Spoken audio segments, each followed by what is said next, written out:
Hey everyone, so I'm going to do a product review of this new mortar and pestle from a company called Laevo, and that's their little emblem right there with the leaf.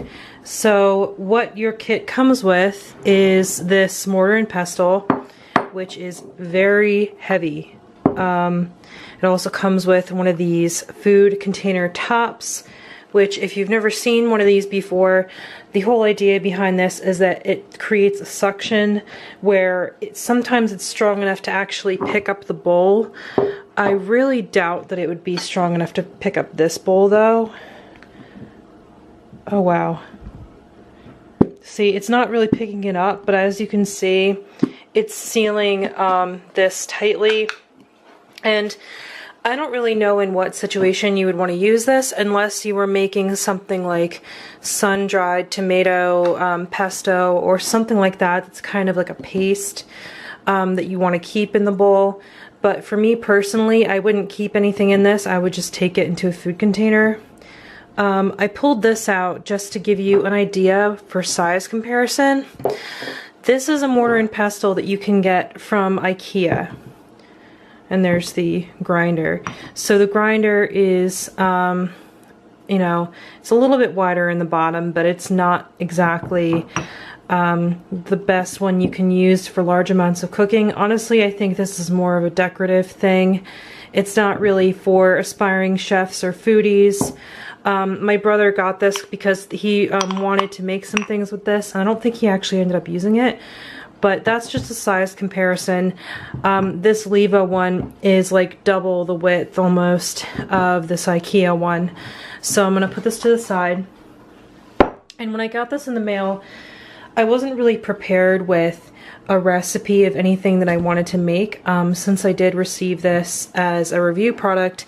And I started looking up things online and I realized that a lot of people out there who want to cook gluten-free buy rice flour, but the thing is that rice flour is around $3 or $4 just for a 1-pound bag, and that is barely anything. That's not enough to make cookies or baked goods or anything like that.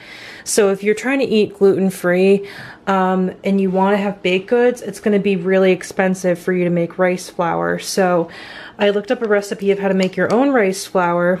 Oh, by the way, it comes with this little spoon too. I usually see these spoons in bags of matcha and things like that, so I figured I would use it for this tutorial.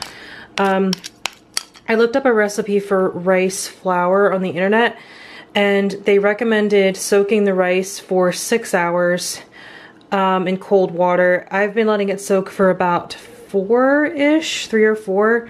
So if this doesn't work right, it's not the mortar and pestle's fault. It's probably my fault. But yeah, basically what I did with this rice is that I washed it first, which means just putting a little bit of water in it, kind of rinsing it and blocking your hand and pouring the water out into the sink. And once it's washed, I let it soak with cold water for several hours and then dried it, which was basically getting some paper towels, straining the water first, getting the damp rice into a paper towel, and now we have, I'm gonna move the chair. You can see I put a healthy amount of rice in there. I don't know if that's too much to start with, but I'm trying to grind here. That's actually working really well already. Alright, so the person on the internet was being a little bit extra when they said 6 hours because this works within 2 or 3. Wow, okay. Okay, rice flour. That's pretty cool. It's a little bit grainy. Can probably go a little bit longer. I'm sure the longer it's been soaking, the easier it is to kind of turn it into flour right away. I like how easy that was. The fact that both pieces are so incredibly heavy, it holds its ground really well so that you can really get in there and make it fine. So, it looks like flour, doesn't it? It's not as fine as regular flour. I could probably make it finer if I had let it soak for longer or whatever, but I can still tell that I could make cookies out of this or something.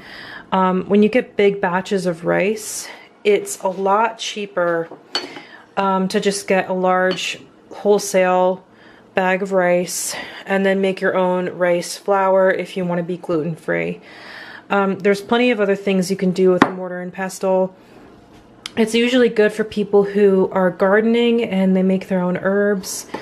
If you're looking for mortar and pestle, you'll probably already have something in mind of how you're going to use this. But basically, I've wanted one for a while. Like I said, this was my brother's, so I haven't really been using it. But I will definitely be using this in the future as I get more creative with some of my cooking. Alright, thanks for watching the video. Bye.